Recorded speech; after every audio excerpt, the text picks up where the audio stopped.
more classes to go. This will be the last one on interviewing. We'll do some interviewing follow-up, and next week will be negotiation.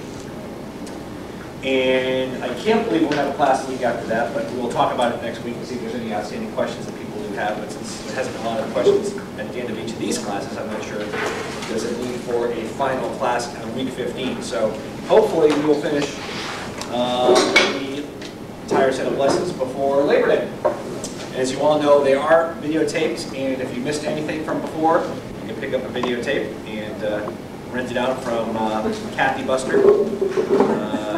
She's renamed herself from Blockbuster to Kathy Buster. Okay, today we're talking about interviewing follow-up, and we'll go over, because I like a good laugh, how many people did not do the homework? Let's do that. How many people did not do the homework? Raise your hand. Finally, I got some hands raised. Okay. Everyone did not do the homework. Okay. Obviously, did you do the homework? Yes, we kept saying we can't wait till the end. Oh, two people did the homework. Okay. And we did it. The homework was practice to follow with your partner. And you know what everybody did? Everybody did. You did. Pick 10 questions in an interview setting. Practice answering those 10 questions. The other partner does not have to use the same 10 questions. After answering the 10 questions, go back and informally discuss what the answers should have been. What did you learn? You guys want to share anything you learned? Oh God, we learned that we need practice. We learned we need practice. You think that you can just kind of spout off your answer? Yeah, off the cuff, you can't. And it's an uncomfortable place to go to even want to do this, but it just really highlights how much you need to practice these questions. And I would like to say I had that in the back of my mind when I gave you that homework assignment, but I did not. So it is very important that you folks practice. It's also very important you practice out loud. You know, you think, oh, I'll just say it in my mind, no. Say it out loud, see how it sounds. Sometimes you figure out, you don't realize that words trip you up. And in your mind it sounds perfect, but when you actually start saying it out loud, you realize that you sound like you're mentally retarded. I mean, it doesn't come out right. So, as with all the other homework assignments that most of you did not do, I would recommend you do the homework assignments eventually and actually try to learn from them. How many people network with 2 Shelton Operations Associates? Made appointments. You made appointments. Okay, that's pretty good. Just to let you know, not one of you has ever made an appointment with me. So, that tells me something. Okay, because theoretically I do know a few people in the business, if you were interested in being in the business still. So, okay, so let's talk about interviewing follow-up. And hopefully this lesson won't go the entire hour, so we have room for questions. Follow-up is extremely important. It's extremely important from 2 perspectives. One is your own perspective, internally. What did you learn from the interview you just went on? And it's also important externally because you need to, it's expected that you're going to be following up with the people that you interviewed with, especially formally. It's kind of a faux pas if you do not go out and send out thank you notes and make sure people recognize it. Even though as a person who receives a thank you notes, I get it, I look at it, and I usually just throw it right away.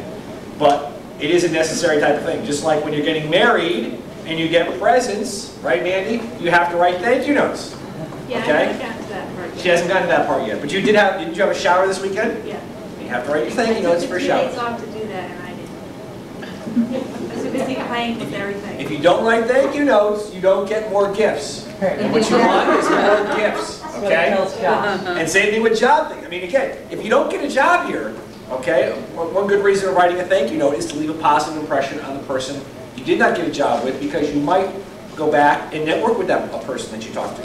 So it's very important to, extremely important for both those things. So I've had 2 equally qualified candidates. One gave a thank you note, one didn't. Guess which one got the job? The one that gave a thank you note. It could be something that puts you over the edge of giving you that slight advantage that, they know what they should do. the other thing is you might actually make an offer to one of them, and they might turn it down, and your thank you note might be the reason you get the job as person number 2. It might not have been number 1, but someone else turned it down, and you could be in line for person number 2 because of a very professionally well-written and timely thank you note. Timely, Mandy, is very important. Be timely, okay? I'll do it tonight. I'll do it tonight, okay. They say you have up to a year after a wedding. to After a finish. wedding. This is a shower. I'm not sure what the rule is for showers. Want a good wedding present? And I'm It working on doesn't sound that. like Diane's are out yet. Sounds like a newlywed, okay. Okay, so let's talk about internal, post-interview analysis. Immediately after you're done with the interview, you are exhausted, Yeah. right? Especially the longer the interview goes, right? If you talk to 3 or 4, maybe 5 people, you're emotionally spent, okay? You're mentally spent because you were on for as long of a period of time as you were talking. Hopefully you were on, because if you let your guard down and all, that was bad. We learned that a couple of lessons ago. But you really should try, as soon as the interview is over, even though you're exhausted, to get down some information. Okay? What went well? Okay, what did not go well? What specific questions you need improvement on, right? So Diane and Kathy talked about, they practiced 10 questions and they realized they need more work on certain things on those 10 questions. What would you do differently, and what skills do you need to improve upon? Now, one of the handouts, which hopefully you all picked up, was the McKay 22, and I told you I've stolen a lot from Harvey McKay, but this is a cute little outline that you might want to copy over and over again for 2 reasons. One is, and I look at it before your interview to remind yourself what questions you need to get answered during the interview, i.e. the last person left the job because, that's question number 3, who does the position report to, what are the key job duties, etc. If you go down to some of the other pages, again, a lot of the questions you're going to ask about chances to get ahead. Can you move laterally? Is there relocation? What information did you learn about pay, benefits? So this is kind of a reminder of all the answers to some of the questions that you did get out there. And a way to look, and again, you're not just going to write this down and throw it away. You're going to want to write this down and store it before your next interview with the next company. Could be a second interview with this company, or the next interview with another company, so you can learn from those mistakes that you made. So it's a cute little 22-question survey that you should try to answer as quickly as you can after you're done with your interview. Any questions? No. Okay, let's talk about externally. So internally, you've figured out what went right, what went wrong. Now you got to get back within a very short period of time. The slide says 48 hours, but the sooner the better. Within 48 hours, you want to get out thank you notes. Individually to every single person. Should they be handwritten? Should they be typed up? Either is acceptable. Handwritten takes longer. I'll tell you what I used to do. I had a Word document that was merged with a database, so I could put down people's names and addresses, write them in one file, automatically merge them to another file with thank you notes. And I would change one paragraph from every single one of those thank you notes that would try to get something specific from that meeting that day. Because the last bullet point, you want to take specific notes that you can include when writing your thank you letter. I really appreciated it when you let me know about the benefits. I was really excited to hear that there were, opportunities for advancement, which we discussed. Okay. Also very important to get the business cards of people, because you want to get their names spelled correctly. You want to get their addresses correctly. You might want to get, for networking, as we talked about earlier, you want to get email addresses in case you want to go back and talk to the network about different questions you might have. But obviously with thank you letters, you want to make sure you get it right, because I am sure that when you send out a thank you note with the wrong name, it's not looked as a positive. Just like if you have a typo in your resume, you're not going to be crystal clear and perfect. At this point in time, how are you going to be crystal clear and perfect when you're actually working for me? So try to get those things out within 48 hours. So what should they look like? 1 page long. Again, if it's a note, a 1 page note card, but not much more than 1 page long. Originals, not copies. Obviously, with computers and laser printers, everything looks like an original. But you want to sign original. You don't want to sign it once, go to a copy machine, and copy it over several times. That would be silly. Again, this is a great little outline for you. Begin by expressing thanks for your time. Again, you can use that for every single thank you note that you have. State your interest in the job. You can use that pretty much in every single thank you note, especially as you're going from one company to the next. A brief recap of how your qualifications meet their needs. So again, you told them in the interview about your skills and competencies. You told them in the interview about your results. Whichever ones you thought that might have hit them hard, that they're really excited about, you want to remind them how your qualifications, your skills in X, Y, and Z meet the qualifications of the job. What do you mean there? Will you be on this It's going to be in prose format, so you might say something like this marketing and communication, as I hopefully I demonstrated to you in the interview, this marketing and communication position is perfect for me since I have outstanding verbal communication skills, outstanding written communication skills, and the ability to build relationships with blah blah blah. So you don't have to hit all 6 of your skills, but the ones you thought that were the most important. You want to remind that person, who was Harold Derrick? I met with 6 people in the last 3 weeks. Which one was Harold? Oh, that's right, Harold had blah, blah, blah, blah. So anything you get in there that's going to remind them, that red tie. Hopefully they're not going to remember, never going to forget Harold Derrick, but in case they do forget Harold, you want to try to remind them in your thank you note of something that will trigger their memory of a positive interaction they had with you. Again, you want to add something specific from your meeting so they can see that it was tailor-made and it wasn't just a, Dear John letter, which you might get in response, from the company. But as far as you're concerned, you want to make sure that it has a touch of something personal in there, and then close with another thank you. You can even put a statement, something like the belief that you can perform the job successfully. You're looking forward to hearing back from the company. Now, if you felt there was an issue in the interview that the interviewer had with you, okay, you felt there was something negative, and you don't think you did a great job of combating it at the time, or you really want to bring it up again just to make sure that you can resolve it in the interviewer's mind, you might want to say something like, upon further reflection, I feel that blah blah blah blah. You might tell you, I thought that you might have gotten the impression that blah blah blah blah. Upon further reflection, I want to let you know that I have these skills or competencies, or I have the ability to do the job, or I have the initiative to work overtime. They might have talked about something with family, and you might have talked about a work-life balance, and they said, oh, you can't do overtime.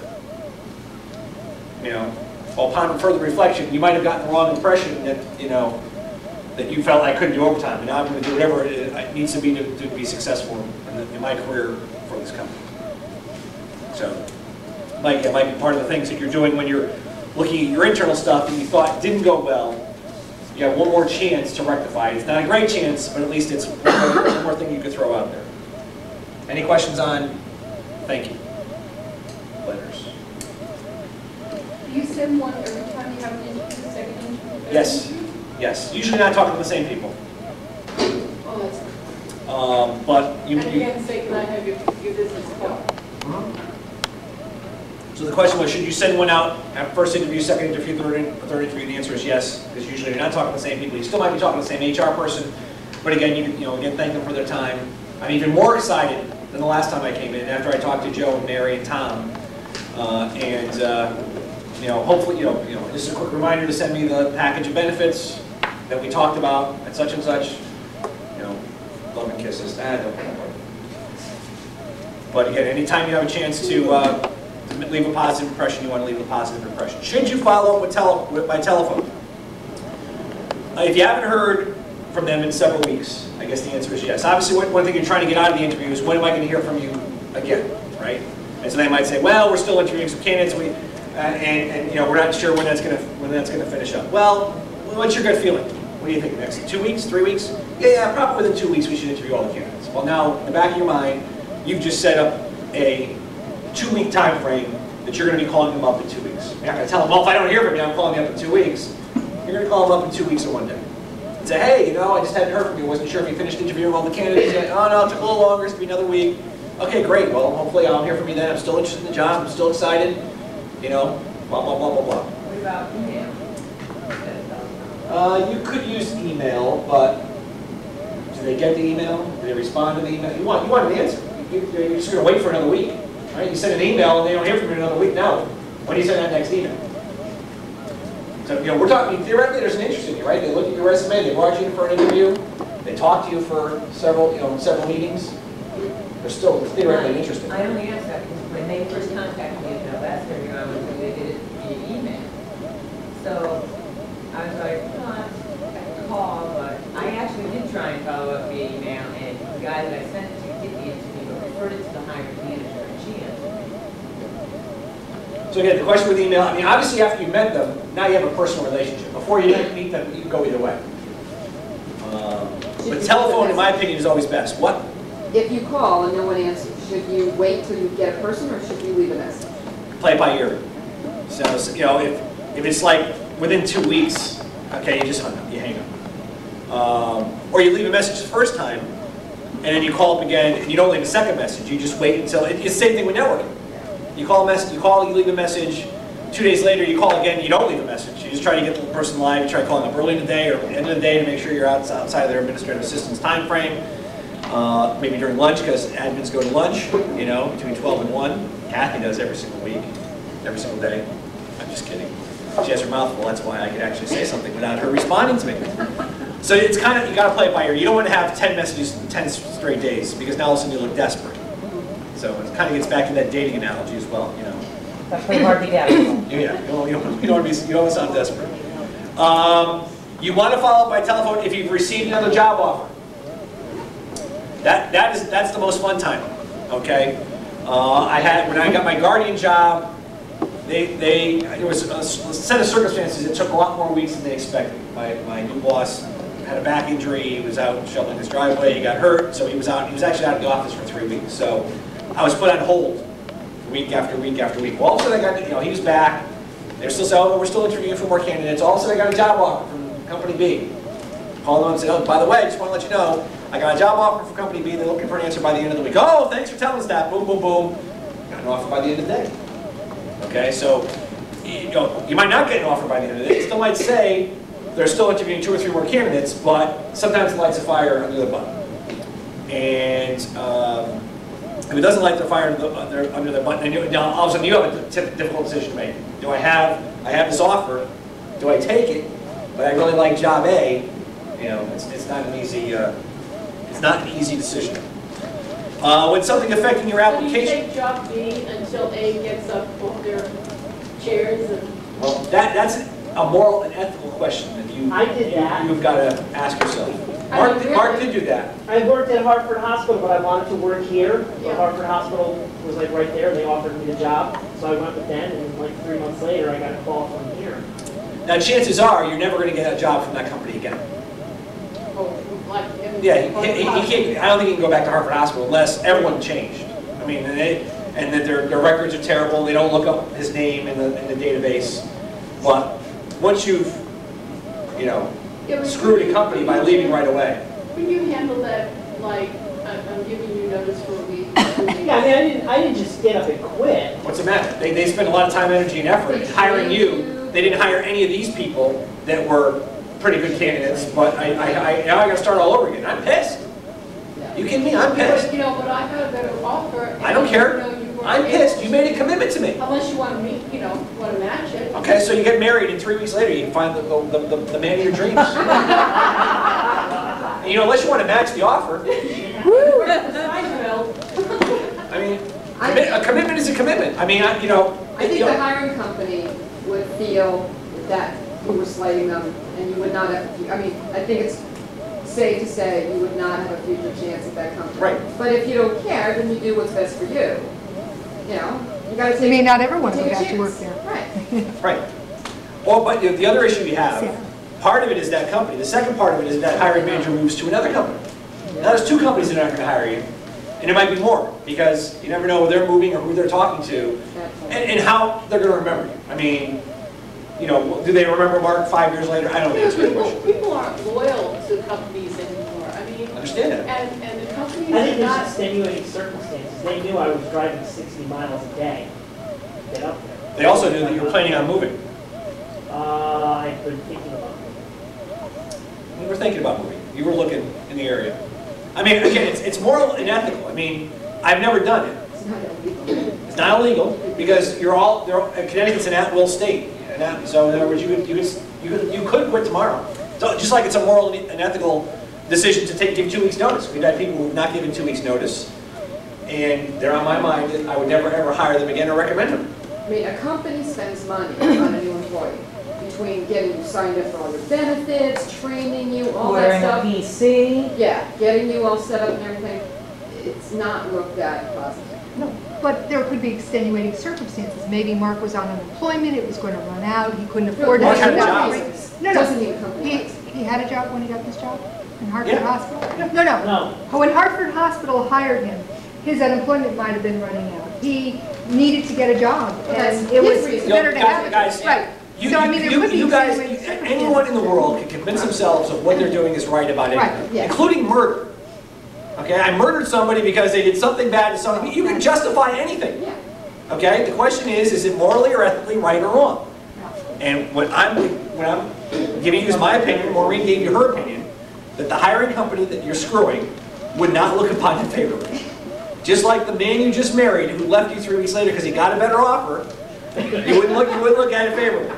I think you Oh, I'm just, sorry, is there a newlywed here in the house? I'm sorry, I didn't realize that. It's too close to home. It's too close to home, huh? I think that the person just takes a look at the bridges that they're burning and weigh out the Yeah. cost. If you have no intention of going back in that particular area, you know, it's not a good thing to do. You don't plan on it, but it does occasionally happen. We hired a guy up in service development that lasted a week and a half. And the very first week, he was coming in late. Oh, I had to go to motor vehicle, and, you know, it was a big hassle because we had ordered a PC, set up his desk. So, as you say, it leaves a bad taste in the mouth, but, you know, it's a big world out there. You I mean, if I have had to interviewed do. someone at the next company, I'd have the same opinion. It wouldn't, it's really tied to the company and the person that does the hiring, really. The lasting impression from that. But you gotta do what you gotta do. It would just be, it would be the exact, I mean, and this has happened to people, you've heard about this, someone hired somebody. We did it here at Scandia. We hired a bunch of people and then we had the layoffs. Yeah. So people lost their job. It's not morally or ethically good from either standpoint. Well, you know, as a manager, I think, you know, a lot of times I get the feeling from, not just, but other managers, you know, he was with us for about 3 months and, you know, starting to pick up, like, gosh, he got $10,000 more and now he's working, you know, that's a big, like, you know, we hear that a lot. Wow, you know, he got the benefits and whoever the employee is. So, I mean, that's also the tone of the employer is that, well, you know, hey, it's a big joke. You know, they left Scandia and then now they're working at such and such and they got more But did money. they leave after 2 or 3 weeks? I mean, that's the key question. I mean, anyone's going to leave a job. I mean, people leave jobs all the time. But for your own resume, you know, just, and I'll let you know this, when you find a new job, you need to stick it out between 1 and 2 years. Doesn't look good that you're hopping around after 2 or 3 months, Well, it 5 doesn't or look good 6 on your months. resume either. That's what I'm saying. Doesn't look good on your resume to have that hopping around crap. Okay? So, for instance, John Paddock. John, you're leaving this job, you're going to the Hartford, you need to stick it out at least 1 to 2 years. 2 years is the best. Anything less than 2 years is looked at a little bit as well. Unless there's extremely extenuating circumstances. And that extremely extenuating circumstances, well, I got a job at Aetna, or I got a job at, you know, U.S. Healthcare. That's not extremely, that's not extenuating circumstances. So, I'm just giving you my opinion. It sounds like some of you don't like my opinion, but I'm just giving you the opinion as how it looks from an employer. And I've been I've had people reporting to me over 20 years, and I'm trying to think if anyone's actually left me that quickly. I don't think anyone has left me that quickly, because they know I'd come after them. Hunt him down. Just kick their ass. Okay. Should you follow up by telephone when something affecting your application has changed? I'm not exactly sure what that might be. Maybe got married, address change, yeah, telephone number change, maybe, I guess. Email change. Because remember, your application, we talked about application. An application is a legally binding document. You want to be accurate with your application.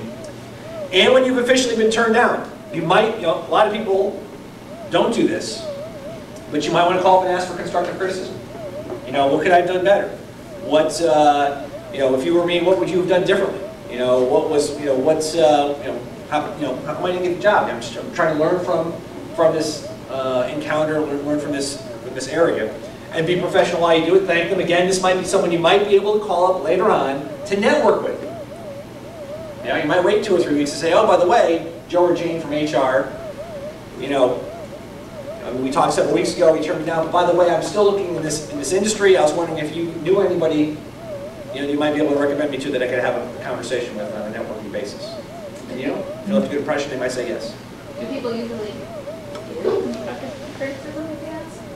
I mean, do you think? HR people will. I'm not sure, I would start off with the HR person. You might want to call, when you put the hiring manager on the hot seat, they don't usually like it. Doesn't mean you can't do it. And it doesn't mean they'll answer you because they may feel like it can come back and bite them and they're not going to get Right. a chance. Right, but you never know. I mean, there's a lot of dumb people. I didn't hire you because you're a woman. Oh, okay. Well, I mean, right now went down real fast, right? Okay. It'd be great if you had a recorded line on that baby. But, Wow. well, I mean, I'm sure that they might say I'm more qualified. What could I have done differently? Well, they might talk to you about questions you answered on the interview. You never know. Most of you do say no. But hey, if you get some good information, that's good for you. Okay, references. Let's talk about references. A lot of questions about references. Matter of fact, I've actually had people ask me for a letter of recommendation or a letter of reference.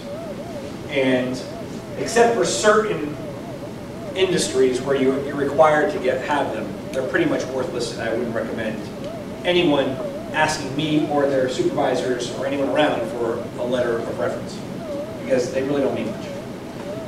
If people are going to do reference checks, they want to talk to people, they want to ask a lot of questions, and they want to try to get from those questions the answers that they're looking for. So, why do companies check references? Well, it's pretty easy. Some of the reasons are up there. Resume distortion. 50% of resumes contain deliberate distortions. Now, I know none of yours do, because we talked about how we're going to be accurate and we're going to be honest about our resumes. But 50% do not. You've heard some of the great ones. If any of you are sports fans of coaches that embellished upon their resume that they had this type of masters or they coached these type of people, and they were literally fired on the spot. Matter of fact, the biggest one was the guy from Notre Dame. Came out about 2 years ago. Who was hired one day. About a week later, they found out. They dug into his resume, and there's a couple things that were just completely out and out lies. And he was fired a week later. I mean, so publicly hired and then publicly fired. Never actually coached a day. Never. Didn't even coach a practice. Legal protection. If the companies are responsible if they hire someone who has violent backgrounds, who have criminal backgrounds, drug-related backgrounds. Why didn't you do God forbid something happens to a peer at work? Why didn't you do a background investigation to find this out? You didn't protect me. Everyone has a normal feeling that they come into work, it's going to be a safe environment. So people do background and check references because of legal protection. Government contract work, a lot of times they have to have background. Government contract work, that would make sense, especially if it's something top secret. Yeah. Improved rate of successful hires. A lot of companies obviously want to get people off the ground running. They don't want to have to replace the person right away. Just like someone leaving, it's also very bad to have someone you hire and find out they don't fit, and you have to get rid of them right away, and you have to go through the whole process all over again. That happens quite a bit. So if they talk to somebody in their past, hopefully they're going to get some good information. Psychological fit. Will you fit into their culture? So they might find out, the background investigation in the old days of American Scandia, how do you do under time pressure? How do you do in an ever-changing environment? Over here it would be kind of the opposite. How do you do when things are really, really slow? And things don't change forever. Can you handle being in the mud for months and years at a time? Just kidding. Okay. Opportunity to read between the lines. Often what references omit is just as important as to what they've actually said. And a chance to check the grapevine. It's not unusual to have contacts in the same industry as you, and that's why it's extremely important to get along with everybody at work and everyone you work with, because you never know who knows you that has worked with you in the past and can say, blah, blah, blah, blah, blah. And I hate to drop names, but there is somebody here at left American Scandia from the human resources area who is still out of work, even though he has a ton of contacts in the industry. Now, why could that possibly be? Maybe because he pissed off everyone he ever worked with, and probably every company he's ever worked with. So he does not have positive referrals. And when someone calls up and says, hey, you work with so-and-so, I'm like, oh my God! Same thing, Leah sees that all the time in the doctor industry, medical profession. You hear about, if you think people have lost jobs in her organization before they've even, almost before they've even talked to them. Because she, invariably, someone in her practice knows someone who either was in the residency program with that person or has worked in the hospital with that person. It could be a nurse, it could be, how many doctors have lost jobs because nurses badmouth doctors because they're embarrassed to work with. And if they're going to treat nurses that way, well, they're going to treat maybe your staff that way, maybe they're going to treat their peers that way. So it's always best to get along with everybody as you move up into the world. In order for you to be, to be held liable, you have to be maliciously, and again, it gets back to the whole point of why would somebody make you a reference that A, wouldn't talk to you about it first, and B, wouldn't think it was going to be a positive reference. Because you're the best one they could find. Yeah, they're in big trouble if you're the best one they can find. Okay, so we're going to start off by compiling a reference prospect list. So you want to think of all the people that you've worked with that might have a positive thing to say about you. Hopefully it's more than 2 or 3, because you're probably going to be asked to have at least 3 or 4 references. But you want to put the whole list down, try to figure that out. It's always good to contact the people on the list to get their agreement to be one of your references. Okay, because as Dee just mentioned, she's been asked to be a reference before, and no one told her she was a reference, and all of a sudden now she's a blind reference. Now sometimes those calls come in because on applications, they end up saying, I worked at American Scanning, I worked for Dee. And here's Dee's telephone number. And people put all that information down there, and well, they're going to pick up the phone and call Dee up because that's a past employer that was on there, and I'm sure there was something in there in writing that says I can talk to anybody. They signed something on that piece. I know that I've personally, when I've been asked for ex-bosses, if I had a good ex-boss and a bad ex-boss, you damn well sure I put the good ex-boss down, the one I had a positive relationship with. Didn't lie, because that was an ex-boss at the previous company, so I'm not lying. I'm just not putting down the last ex-boss who I might not have gotten along with. So for instance, would I put down Mark Levine or would I put down Lincoln Collins? I think I might put down Lincoln. Okay, because I had a longer relationship with Lincoln. Okay, but that's why I most likely would put down Lincoln. They would try to give him a telephone number at the Hartford. Okay. And again, so now when you go on the interview and they're asking for the references because they want to probably make an offer to you, and you give the specific names to the prospective employer, you want to make sure immediately that you go back and you call up those people on your list and say, hey, I just gave your name, or email them, I just gave your name to such and such company.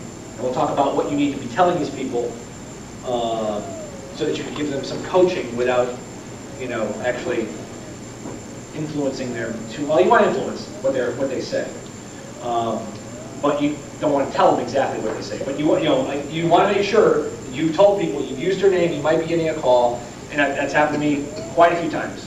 It's also happened to me where they haven't given me a call, and it's much more difficult for the person who's trying to get a job if they haven't been quote unquote coached by the person who's looking for the job. Now, and of course, I've been doing this a long enough time to be able to ask the right questions for people to help them get the job that they're looking for.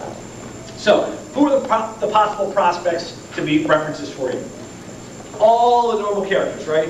Your former managers, project leaders that you were on a project with, team colleagues, important customers. Don't forget customers. You might have worked with, BDs. You might have worked with IPs. Some of you have had letters from some of these people. You've established good relationships with them. Don't be afraid to use them as a customer. I know Diane worked in the banking industry. She has a ton of customers that would be happy to be references for her. Vendors or suppliers. Okay, Maureen works with vendors all the time. Okay, so would that be a possible reference? The answer is yes. Outside business people, right? Deb Oldman's an outside business person now, which is also a former manager, but someone you might have worked with that you no longer work with anymore, or someone you might have been on a committee with. If you were on the claim such and such committee, or you were on a LOMA committee or a LIMER committee, so you might have positive outside business people, and/or key individuals who reported to you. Okay, someone like John Paddock can't say enough good things about me, but I use him as a reference or as a referral. Yes, he's a little sick because he says too many good things about me, but what the hell, they won't know that. All I need him to be on for 5 or 10 minutes, and I'm golden, right? I love you, John. You know that. Okay, so. the conversation with the potential reference, what is that conversation going to be like? Well, obviously the first question is, would you be a reference for me? The answer is no, it's going to be a real short conversation. Right? Have a great day, talk to you later. You might want to ask why. And again, they might give you some legal piece that, my company is against. Well, what about a personal reference? I'll give your home phone number, I won't give your business phone number. So you can go down that path. Ask them what they would say are your strengths and your areas for improvement. And pretty much, you want to take notes. Because hopefully, they line up with yours. But if not, you want to get to the third bullet point. Because you want to say, well, listen, I want you to be honest, and I don't want to put words in your mouth. But I really want to be consistent. I want all my references to be consistent with some of the things that I'm talking about.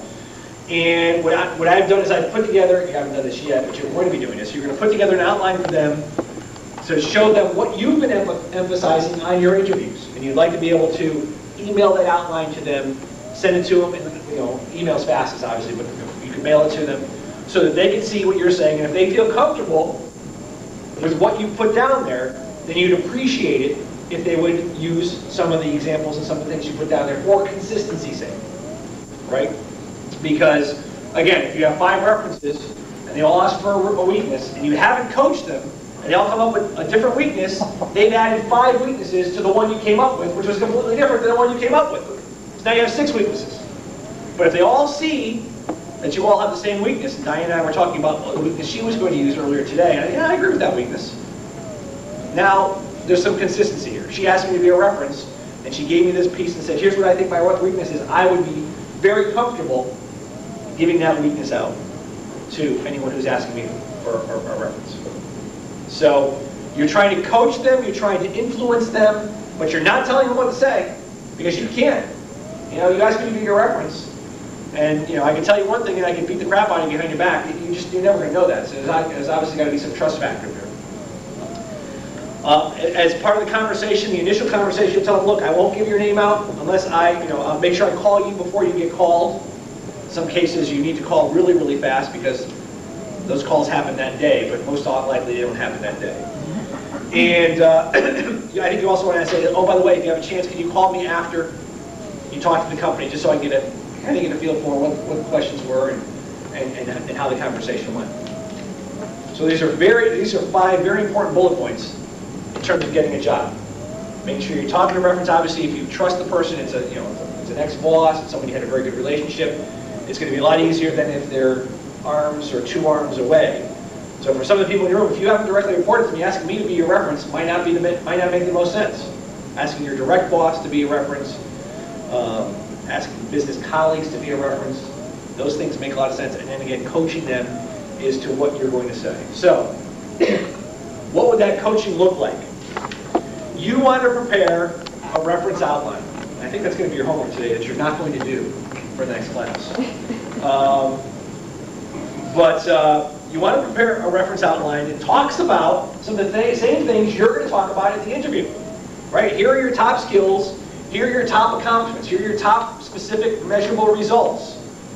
Okay? Personal traits. Here are some of your strengths that you have. Okay? Some of these things are kind of overlapping. Areas needing development. Remember, you want to have a consistent weakness, and obviously only if they're pro. They're not going to want to come out and say, oh, by the way, they have this weakness. But you want to come up with the 1 or 2 areas that you're talking about that need development, a strength carried to an excess that you're telling people on your interview that they hopefully will agree with as well. And then again, you want to have the reason for leaving. You want to refer back to one of our last couple lessons. Why did you leave your last company? You want to make sure they know why you left your last company, because a boss 2 or 3 jobs ago of mine, might not know that. I just talked to an old boss 2 days ago, and we hadn't talked since Prudential was, so he didn't even know I was on my way out in the next couple months. Okay, so you want to let them know this in writing as well as when you've talked to them on the phone. So they have something in writing in front of them, and so you send it out to them initially. You may want to send it out to them when you know you're giving their name to another. They might have lost it, right? So they have another copy of it. Okay. So again, you're looking for consistency. That's why you're sending this out to them. They understand it. They understand part of the game of trying to find a job. So for the most part, they're not going to get too offended by the fact that you're trying to help coach them as to what things, you know, you would hopefully hope that they would be comfortable saying. Any questions on this? I'll tell you, as a person who's doing the referring, these are the questions I ask. Because most of the people who are asking me to be, you know, for me to be a reference aren't telling me this. So my first two questions, well, what are you telling me your strengths are? What are you telling me your weaknesses are? And Phil Klein, some of you know Phil Klein because he used to work here at American Scandinavia, then he worked as a consultant here at American Scandinavia. I asked those two questions for him because he didn't coach me. I said, well, what are you telling me your strengths are? What are you telling me your weaknesses are? What are you telling me? Literally, the guy called me up, and I literally took out I had my piece of notebook. I said, oh, his strengths are he's this, he's this, and he's this, and he's this. Oh, really? Oh, wow, that's exactly what I'm hearing from everybody else. Oh, that's great. You know, what is weaknesses? I said, oh, yeah, I kind of heard that one too. Yeah, but he's working on it. He's getting better on it. Blah, blah, blah. He got the job. Okay. Now, maybe Phil called me up first, and then he decided to tell everyone else, oh, by the way, I'm telling them my strengths are this, I'm not sure. But it's always good to be very consistent, right? You want to hear the same people saying the same things over and over again. Okay, we didn't talk about filling out applications, so we will talk about it today. I thought we talked about it last week. Fill out the application completely, even though information may be a duplication. Remember, the application is a legal document. You can be fired if you put something incorrect on your application. So what we recommend is that you read the application in its entirety first, know what they want, know the format they want it in. Be consistent with your resume. Okay, so make sure you're looking at your resume for the dates and times, etc. Again, I would stick with the resume without trying to put months in there. If your resume doesn't have months in there, which I've been trying to tell you to not do since week number 2 or 3, I would put months in there as well, because you don't want to have an opening as to, you know, why you left the job in August of, you know, 2003, but you didn't start working until February of 2004. So where they might have month, day, year, you just put year. I try to go, you know, I try to get away with it. You know, so what I'm gonna say is, even though I said fill it out in its entirety, try to get away with whatever you can, right? But don't lie. So they usually don't put month, day, year, because no one can remember the actual day, but they might put month, year, and you can say, early 2003. I don't know, you know, late 2004. I can't remember the exact month. You know, I'm not great at that. This is a negative to have a section in there that I'm entertaining perhaps being a full-time student for a 6-month stint to try to accelerate finishing my degree. So putting that in, like it's not a job, but kind of that's where the time was spent. Yeah, you definitely want to put that in the application. I'm not exactly sure where you put it on the resume. You could, you know, you would want to highlight that as well. Yeah, there's nothing wrong with that. Yeah, I decided, you know, I left my job. I decided for 6 months I wanted to go do training and such and really finish up this, that, or the other thing, or get a jump on it. And perhaps you could put in parentheses at the end of one job, left this position to pursue. But you can make believe it's another job, full-time student. Right. You were a full-time student from January of 05 to, Right. you know, to June of 05. Right. You know, then people understand that. But you're anticipating a question of why is there that? Right. Right. You might even want to put that in your resume as a job. If it was a long period, if it was a year period of time, Right. I think you want to put it down there. You know, it wasn't just like you were sitting around, you know, collecting unemployment, you know, eating bonbons. You know, you were, you know, trying to improve yourself by, you know, hopefully at the bottom it says, you know, you graduated I'm with a going to say, you need degree. that result. Yeah, it's good to have the result. You weren't just there for a year, you know, not getting anywhere. It's recommended not to put the C resume on this legal document because the resume is not part of the legal document, and I'm not sure you want the resume to be part of the legal document, since 50% of all resumes have something in it that is wrong, and you certainly don't want to try to get those two matched up just in case for some reason you weren't 100% totally honest. And it's also recommended to read the disclaimer at the end before signing. Most of that disclaimer gives them the right to do background investigations and do background checks. Not saying you still wouldn't sign it if you want that job, because you know most legal departments, you either do it their way or you can find a place to do it. the highway. Or you do it the highway. But filling out applications is important and should be taken seriously. Okay, homework. Yeah, I know, you're all laughing. Very good. You might want to start typing up an example of the thank you note in Word for when you go on your first interview. And if you were, if you want to figure out how to do some merges, etc., Kathy, I'm sure will be more than happy to help people figure that out. It's kind of good to come up with a system that everyone's comfortable with, so that they can easily. I mean, it used to take me less than 10 minutes to send out I might send out 4 or 5 thank you notes. Less than 10 minutes. One little 2 or 3 line paragraph, merge 2 documents, print it out, boom, I'm done. You want to try to minimize that time. Type up your reference statements. That's a very important document, because eventually they're going to go to your references and they're going to want to know what's going on, and you're going to want to make sure that they're consistent. And you should brainstorm a list of 5 references. That should take you less than 5 minutes. Oh, look, Maureen's done. Excellent. So she's finished part of the homework. Any questions about anything on lesson number 13? 1 more to go. 10 minutes early? Great. Have a great day. We'll see you next week for the last lesson. Thank you.